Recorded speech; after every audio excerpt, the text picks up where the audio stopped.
सह्याद्रीच्या या डोंगर रांगांमध्ये इतिहासाचे अनेक साक्षीदार आजही उभे आहेत. प्रत्येक किल्ला एक कथा सांगतो आणि प्रत्येक पावलाट आपल्याला त्या इतिहासाच्या जवळ घेऊन जाते. आज आपण निघालो आहोत सह्याद्रीतील अशाच एका सुंदर किल्ल्याकडे. कदाचित तुमची पावलं संथ असतील, पण ती योग्य दिशेला असणं जास्त महत्त्वाचं आहे. हा आहे रोहिडा किल्ला, ज्याला विचित्रगड म्हणून ओळखलं जातं.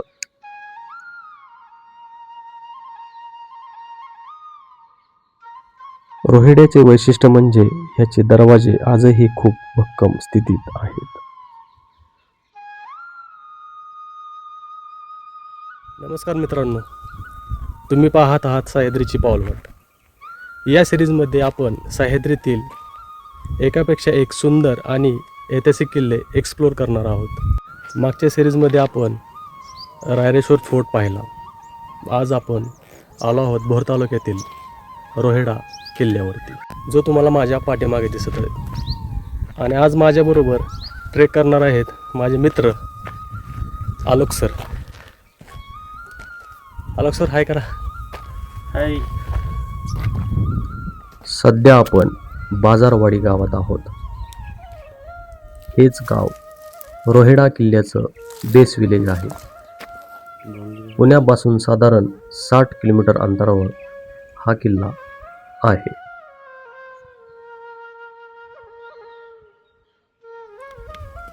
चला तर मंडळी, आपण ट्रेक सुरुवात करूया.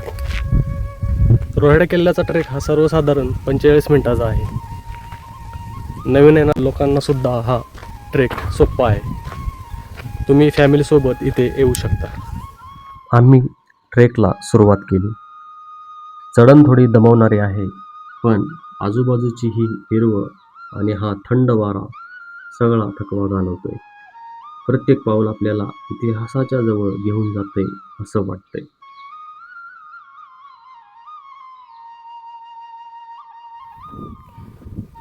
हवेचा वेग वाढतोय, ढग हाताला लागतायत. हेच तर सुख आहे ट्रेकिंगचं. विचित्रगड नावाप्रमाणेच अद्भुत आणि अंगावर शहर आणणारा आहे.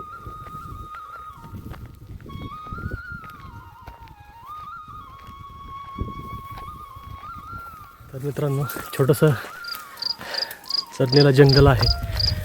खूप मोठं नाही आहे, पण छोटंसं आहे. छान वाटते.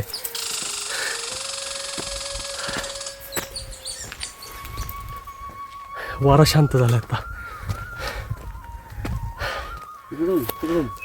इथून पुढून जायचं. इथून हां चालतं. इकडून हां इथून काय हां, तो पण शॉर्टकट आहे. हे शॉर्टकट आहे. हां,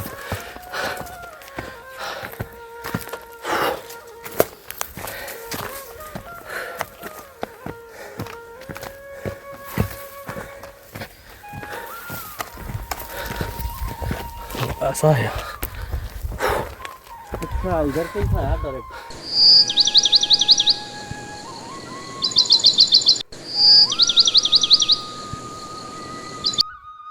सह्याद्रीत ट्रेक करण्याचा खरा आनंद या निसर्गात आहे. ही शांतता, ही हिरवाई आणि हे भव्य डोंगर खूप सुंदर दिसतात. शहराच्या गोंगाटापासून दूर जेव्हा तुम्ही सह्याद्रीच्या कुशीत येता, तेव्हा प्रत्येक श्वास तुम्हाला सांगतो की आयुष्य किती सुंदर आहे. फक्त चालत राहा, न थांबता, न थकता. ज्या मातीत आपण पाऊल ठेवतोय, तिथे कधी काळी मावळ्यांच्या रक्ताचं पाणी झालंय. आपल्या राजाच्या स्वाभिमानासाठी त्यांनी हे गडकोट अंगाखांद्यावर पेललेले आहेत. ट्रेक करताना जी मज्जा येते ना, त्याला आपण कशातच तोलू शकत नाही. तो आलोक सर, मेरे साथ आके आपको कैसा लग रहा है? बहुत अच्छा लग रहा है. बहुत अच्छा, बहुत सुंदर जगह है. आप पहली बार ट्रेक कर रहे हो ना? फोर्ट है ना? नहीं, मैं संतोषगड, रायगड, तोरसेगड आणि काय पलटन. आप अपने दोस्त को क्या सलाह देना चाहेंगे? बहुत बहुत धन्यवाद. बहुत बहुत आभारी आहोत सूरज पोचले. शिखर गाठायचं स्वप्न तर प्रत्येकजण बघतो, पण त्या शिखरापर्यंत पोहोचण्यासाठी जो घाम गाळावा लागतो तोच खऱ्या ट्रेकरला घडवतो. ही चढण फक्त डोंगराची नाही तर स्वतःच्या जिद्दीची आहे. हे बघा, हा आहे रोहिड्याचा पहिला ऐतिहासिक दरवाजा. यालाच गणेश दरवाजा असे म्हणतात किंवा गोमुखी बांधणी म्हणतात. शत्रूला लांबून हा दरवाजा दिसतच नसे इतकी हुशार तटबंदी येथे केली आहे. कित्येक वर्ष लोटले तरी गडाचा हा दरवाजा अजूनही सुस्थितीत आपणास पाहावयास मिळतो. आता आपण थोडक्यात रोहिडा किल्ल्याचा इतिहास पाहूया. इतिहासानुसार हा किल्ला सर्वप्रथम यादव काळात 13व्या शतकात बांधला गेला. यानंतर हा किल्ला आदिलशाहीच्या ताब्यात गेला. किल्ल्यावरील असणाऱ्या शिलालेखानुसार मे 1656 मध्ये मोहम्मद आदिल शाह यांनी या किल्ल्याची दुरुस्ती केली. यानंतर छत्रपती शिवाजी महाराज यांनी हा किल्ला जिंकून स्वराज्यात सामील केला. पण 1665 मध्ये झालेल्या पुरंदरच्या तहात हा किल्ला मुघलांना द्यावा लागला.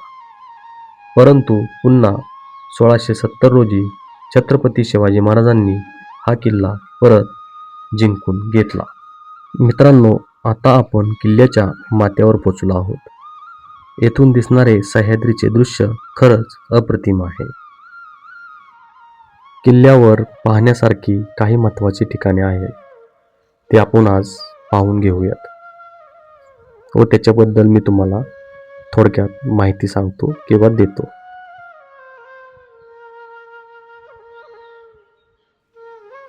रोहिडा किल्ल्यावर एकूण 6 मुख्य बुरुज आहेत. त्यापैकी सर्जा बुरुज हा गडाच्या नैऋत्य दिशेला आहे. हा बुरुज गडाच्या संरक्षणाच्या दृष्टीने अतिशय मोक्याच्या ठिकाणी बांधलेला आहे. हा बुरुज आजही अतिशय सुस्थितीत आहे. या बुरुजावरून पूर्ण भोर तालुक्यावर आणि खालील खोऱ्यावर नजर ठेवता येत असे. शत्रूची कोणतीही हालचालीतून सुटत नसे. गड फिरताना आपण फक्त मोठे बुरुज बघतो, पण स्वराज्याच्या विजयामध्ये अशा चोर दरवाजांचा वाटा खूप मोठा होता. रात्रीच्या अंधारात गनिमी कावा करण्यासाठी याच मार्गाचा वापर व्हायचा.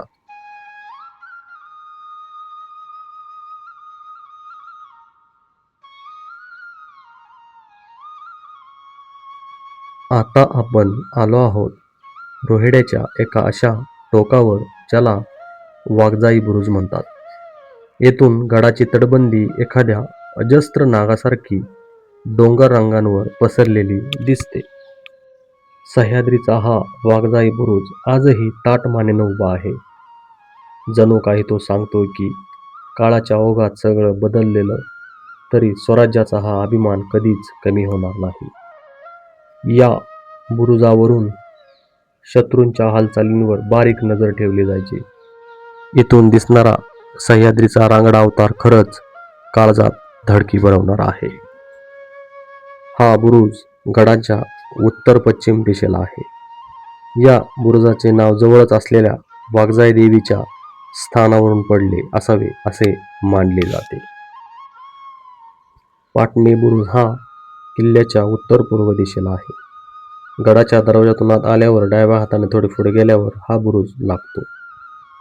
गडावर फिरताना तुम्हाला कातळात खोदलेली छोटी छोटी टाकी दिसतील. या टाक्यांची एक खास गोष्ट म्हणजे गडाचे बुरुज आणि तटबंदी बांधण्यासाठी जो दगड लागला तो याच ठिकाणी खडक फोडून काढला गेला. दगड काढल्यामुळे जे खड्डे तयार झाले त्याचे रूपांतर नंतर पावसाचं पाणी साठवण्यासाठी केलं गेलं. म्हणजे एकाच कामात 2 उपयोग.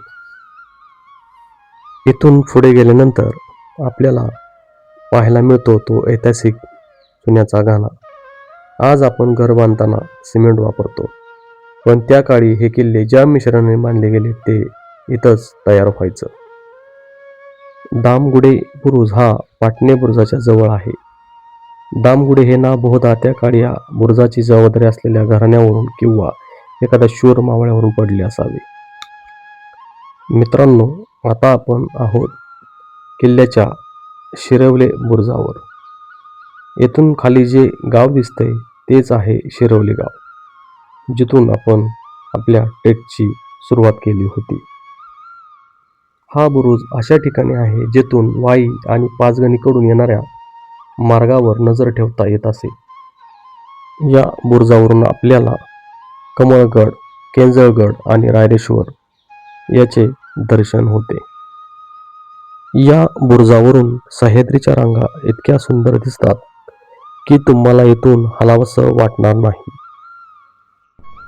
गडाचे सर्व बुरुज पाहून झाल्यावर आत्ता आपण आलो आहोत शिरकाई देवीच्या दरबारात. कोणत्याही गडावर गेल्यावर तिथल्या देवतेचं दर्शन घेतल्याशिवाय ट्रेक पूर्ण होत नाही. मंदिरामध्ये गेल्यानंतर शिरकाई देवीची एक सुबक अशी मूर्ती आपणास पाहावयास मिळते. देवीच्या मूर्तीच्या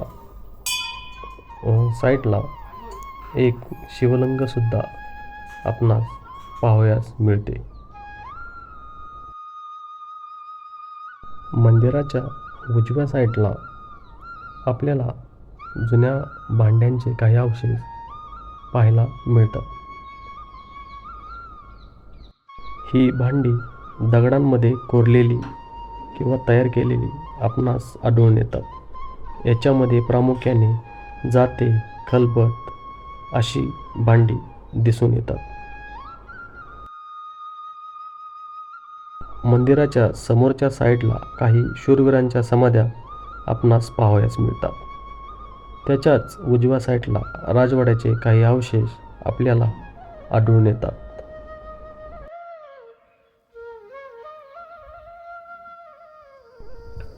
गडावरचा प्रत्येक कोपरा, तो वारा आणि तो इतिहास अनुभवल्यानंतर आता वेळ झाली आहे परतीच्या प्रवासाची.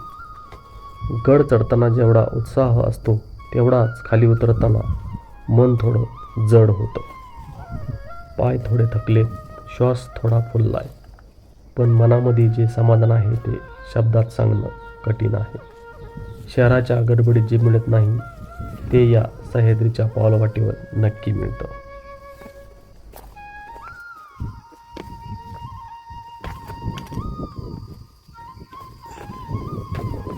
तर मित्रांनो, आपण गड उतरायला सुरुवात केलेली आहे. ऊन थोडं खूप आहे म्हणून छत्री आणले.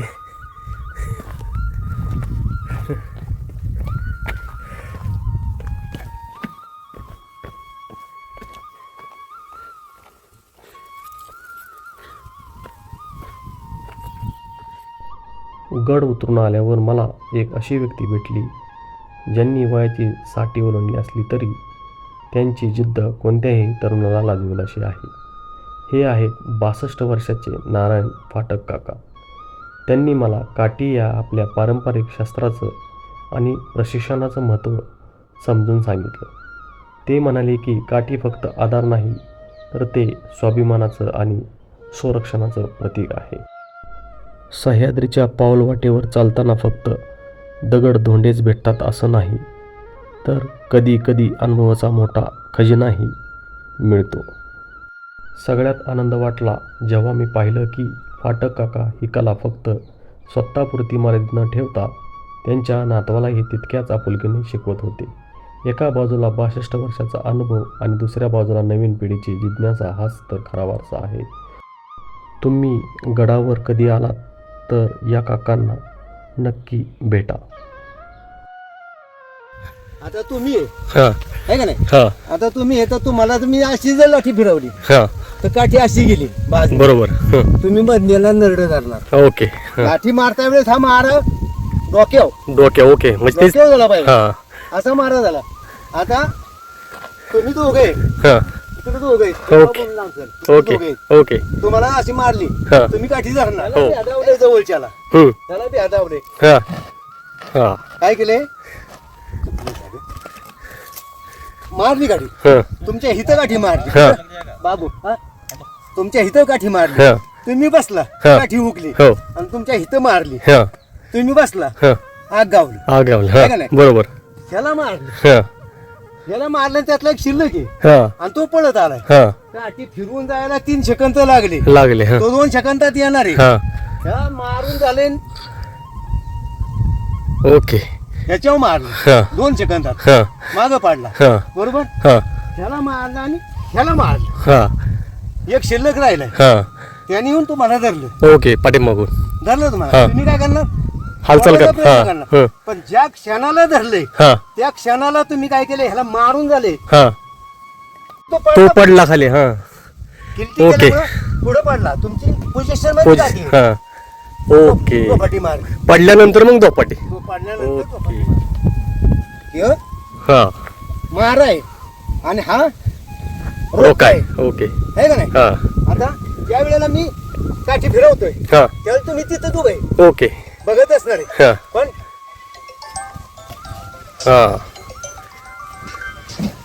हा म्हणजे ओके गिरकी गिरकी. कसं मारलं पाहिजे.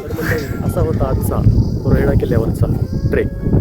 तुम्हाला जर व्हिडिओ आवडला असेल तर व्हिडिओला लाईक करा आणि चॅनलला सबस्क्राईब करा. अशाच किल्ल्यांच्या ट्रेकसाठी पाहत राहा सह्याद्रीची पाऊलवाट. पुन्हा भेटूया एका नवीन किल्ल्यावरती. तोपर्यंत जय शिवराय, जय महाराष्ट्र. सह्याद्रीच्या कुशीत वसला सौंदर्याचा तो थाट.